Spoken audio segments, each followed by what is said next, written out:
नमस्कार बच्चों, आज आप इस वीडियो में फॉर्मिक अम्ल के बारे में पढ़ेंगे।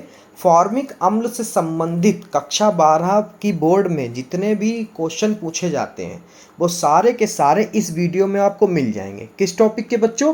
फॉर्मिक अम्ल से संबंधित जितने भी टॉपिक बोर्ड परीक्षा में पूछे जाते हैं वो सारे के सारे इसी वीडियो में क्लियर हो जाएंगे। ठीक है, आइए शुरू करते हैं वीडियो को। फॉर्मिक अम्ल का जो अणु सूत्र होता है वो होता है HCOOH। अणुभार जो होता है वो होता है 46। संरचना सूत्र एक H इधर है, OH इधर हो जाएगा। कार्बन की 4 संयोजकताओं में 2 संयोजकताएं इधर हो गई और 2 बची हुई ऑक्सीजन में चली जाएंगी। ठीक है, प्रयोगशाला विधि। प्रयोगशाला विधि क्या है आइए देखते हैं। यह क्रिया निम्न 2 पदों में होती है। पहला पद जो है हमारा समझिए, जब ग्लिसरॉस की क्रिया ऑक्जेलिक अम्ल से कराई जाती है तो ग्लिसरॉल मोनोऑक्लेट बनता है। ठीक है, तो ये जो है हमारा हो गया है, ये अणुसूत्र किसका है बच्चों? ग्लिसरॉस का। और ये है हमारा ऑक्जेलिक का। ठीक है, क्या बना बच्चों? ग्लिसरॉल मोनोऑक्लेट और वाटर अलग निकल जाएगा। ठीक है, दूसरा क्या पद है? अब हम यहाँ से उठा लेंगे इसको। नंबर 2, प्राप्त ग्लिसरॉल मोनोऑक्लेट को गर्म करने पर ग्लिसरॉल मोनोफॉर्मेट तथा कार्बन डाइऑक्साइड बाहर निकल जाता है। ठीक है, तो हमने किसे लिया है? ग्लिसरॉल मोनोऑक्लेट को। तो हमने जब रिएक्शन कराई तो हमें क्या मिल गया बच्चों? हमें प्राप्त हो गया है ग्लिसरॉल मोनोफॉर्मेट और कार्बन डाइऑक्साइड गैस के रूप में बाहर निकल जाएगी। ठीक है, तीसरा, प्राप्त ग्लिसरॉल मोनोफॉर्मेट की क्रिया जल से कराई जाती है। फॉर्मिल या फॉर्मिक अम्ल तथा पुनः ग्लिसरॉल प्राप्त हो जाता है। अब ये सूत्र हमारा किसका है? ग्लिसरॉल मोनोफॉर्मेट का। वाटर से क्रिया कराते तो हमें क्या मिलेगा? फॉर्मिक अम्ल। ये किसका सूत्र है? सॉरी, ये किसका है? फॉर्मिक अम्ल का। ये फॉर्मिक अम्ल हमको मिल गया। इसी को हम लोग दूसरे रासायनिक भाषा में क्या कहेंगे? फॉर्मिक अम्ल भी कहते हैं और ग्लिसरॉल भी कहते हैं। ओके, अन्य विधियाँ क्या हैं इसको प्राप्त करने की? बहुत चौड़ी लंबी चौड़ी आ गई, शायद आप कंफ्यूज हो गए। अगर वो नहीं तो इससे जान लीजिए, अगर वो नहीं समझ में आती है। जब मेथिल एल्कोहल की क्रिया ऑक्सीकरण से कराई या ऑक्सीजन से कराई जाती है तो फॉर्मिल अम्ल बनता है।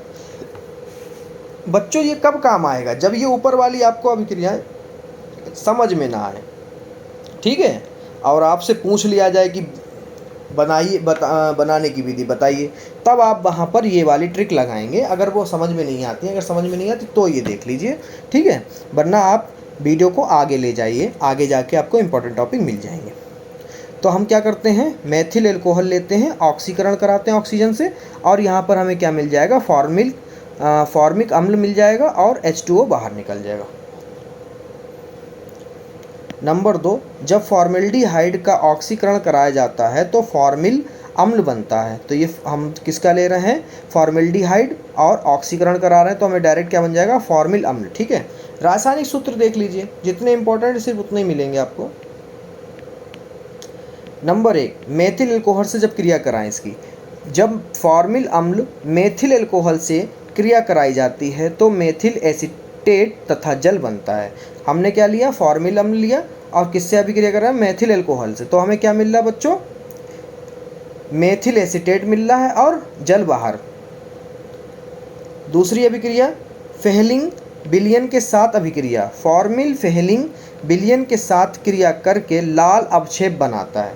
तो ये हमारा हो गया फॉर्मिल अम्ल, और ये हमने ले लिया है कॉपर ऑक्साइड। ठीक है, तो यहाँ पर जो है हमारा कार्बन डाइऑक्साइड और कॉपर ऑक्साइड और जल अलग निकल जाएगा। ये तीनों मिलकर क्या बनाएंगे? लाल अवक्षेप बनाएंगे। ठीक है, तीसरा, सोडियम बाइकार्बोनेट से क्रिया। जब फॉर्मिल अम्ल की क्रिया सोडियम बाइकार्बोनेट से कराई जाती है तो सोडियम फॉर्मेट कार्बन डाइऑक्साइड तथा जल बनता है। तो फॉर्मिल अम्ल लिया ओके, फिर क्या ले रहे हैं, सोडियम बाइकार्बोनेट, तो हमें क्या मिल जाएगा बच्चों, सोडियम कार्बोनेट मिलेगा, sodium formate carbonate, dioxide, जल और कार्बन डाइऑक्साइड अलग, ठीक है। अब चौथी अभिक्रिया देख लीजिए, टॉल्स अभिक्रिया। टॉल्स अभिक्रिया, फॉर्मिल अम्ल सिल्वर ऑक्साइड से क्रिया करता है तो रंजक दर्पण बनता है। इस अभिक्रिया को क्या कहते हैं बच्चों, टॉल्स अभिक्रिया कहते हैं। फॉर्मिल अम्ल या सिल्वर ऑक्साइड से क्रिया करा रहे हैं तो क्या बनेगा, Ag अलग निकल जाएगा, सिल्वर अलग, कार्बन डाई अलग और हमारा वाटर अलग। इसी क्रिया को हम लोग क्या कहेंगे, टॉल्स अभिक्रिया कहेंगे। और इसी अभिक्रिया जो हमारा उत्पाद बना है ये क्या है, रंजक दर्पण। क्या है, रंजक दर्पण, ठीक है। भौतिक गुण देख लीजिए, नंबर 1, इसमें रंगहीन तीक्ष्ण गंध होती है। नंबर 2, यह संक्षारक होता है। नंबर 3, यह जल ईथर एल्कोहल में विलय होता है।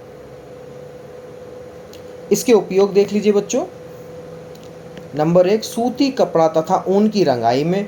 नंबर 2, गठिया रोग के उपचार में। नंबर 3, चमड़ा उद्योग में। आई होप आपको फॉर्मिल अम्ल समझ में आया होगा, ठीक है। और मैंने पूरी कोशिश की है हर तरह से आपको समझाने की। ओके, मिलते हैं अगली वीडियो। मुझे पता सबको समझ में आएगा। एक बार आप लोग अगर नहीं समझ में आ रहा तो एक बार फिर से देख लीजिए, क्योंकि ये केमिस्ट्री की है। बहुत सारी चीज़ें यहाँ पर ऐसी आ जाती हैं, बहुत सारे नाम ऐसे आ जाते हैं जो कभी कभार बच्चे सुनते हैं, ठीक है।